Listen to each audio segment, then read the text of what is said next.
यो दृश्य कल्पना गर्नुहोस्। बिहानको शान्त समय, हल्का हावा चलिरहेको छ। एक बाबु र उसको एकमात्र छोरा चुपचाप पहाडतर्फ उक्लिरहेको छ। छोराको काँधमा भारी काठ छ। काठको वजन मात्र होइन, तर उसले नबुझेको एउटा गहिरो रहस्य पनि बोकेको छ। बाबुको हातमा आगो छ र अर्को हातमा चक्कु। शब्द छैन, केवल पाइला र हृदयभित्र बढ्दै गरेको एउटा प्रश्न। यो केवल उत्पत्तिको एउटा कथा मात्रै होइन र साथै यो कुनै एउटा साधारण पारिवारिक कथा पनि होइन, तर यो यीशु ख्रीष्टको सुसमाचारको छाया हो। हजारौं वर्ष अगाडि परमेश्वरले चित्रण गर्नुभएको। उत्पत्ति 22 अध्यायमा हामी पढ्न सक्छौं, परमेश्वरले अब्राहमलाई आफ्नो एकमात्र छोरा इसाकलाई बलिदान चढाउनु भन्नुभयो। सोच्नुहोस्, एक बाबुलाई कस्तो भयो होला, जसको छोरा प्रतिज्ञाको एउटा चिन्ह थियो, भविष्यको एउटा आशा थियो। त्यही छोरालाई एउटा वेदीमा राख्नु पर्ने। तर अब्राहमले तर्क गरेन, बहस पनि गरेन, आज्ञा माने। इसहाकले आफ्नै बलिदानको काठ आफ्नै काँधामा बोके र अब्राहमले चाहिँ दुई कुरा बोके, आगो र चक्कु।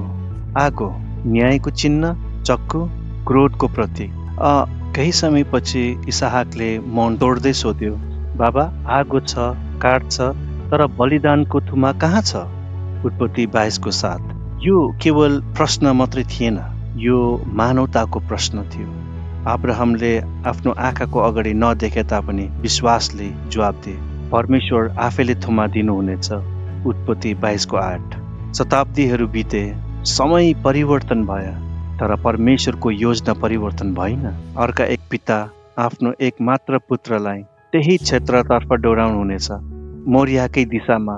तर यसपटक इसाक छोरा होइन, तर यसपटक छोरा येशू हुनेछ। येशूले क्रुसको काठ आफ्नै काँधामा बोक्नुभयो, जसरी इसहाकले काठ बोकेको थियो। तर यसपटक चक्कु रोकिने छैन, आगो निप्ने छैन। चक्कु न्याय र क्रोधको प्रतीक हो। इजरायलको इतिहास हेर्दा जब पनि मानिसहरूले पाप गरे, परमेश्वरले शत्रुहरू पठाउनु भयो र तरवारद्वारा चाहिँ उनीहरूको न्याय भयो। घृणाले होइन, तर पवित्रताको कारण। आगोले सदोम र गमौरा सम्झाउँछ। आगो परमेश्वरको धार्मिक न्यायको चिन्ह हो। अब्राहमले आगो र चक्कु बोके, तर इसहाक मरेन। किनकि परमेश्वरले साँचो बलिदानलाई भविष्यको लागि बचाइराख्नु भएको थियो। क्रुसमा येशूले दुई सामना गर्नुभयो। न्यायको चक्कु उहाँमाथि खस्यो, क्रोधको आगो उहाँले सहनुभयो। यशाया 53:5ले भन्दछ, उहाँ हाम्रो अपराधको कारण घाइते हुनुभयो, हामीलाई शान्ति दिने दण्ड उहाँमाथि पर्यो। परमेश्वरले अब्राहमको हात रोक्नुभयो, तर आफ्नै पुत्रको हात रोक्नु भएन।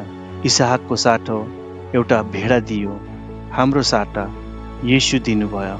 यूहन्ना 1:29 भनिन्छ, भोलिपल्ट उहाँले येशू ख्रीष्टलाई आफ्नो कहाँ आएको देखेर भन्नुभयो, हेर, संसारको पाप उठाइ लैजाने परमेश्वरको थुमा।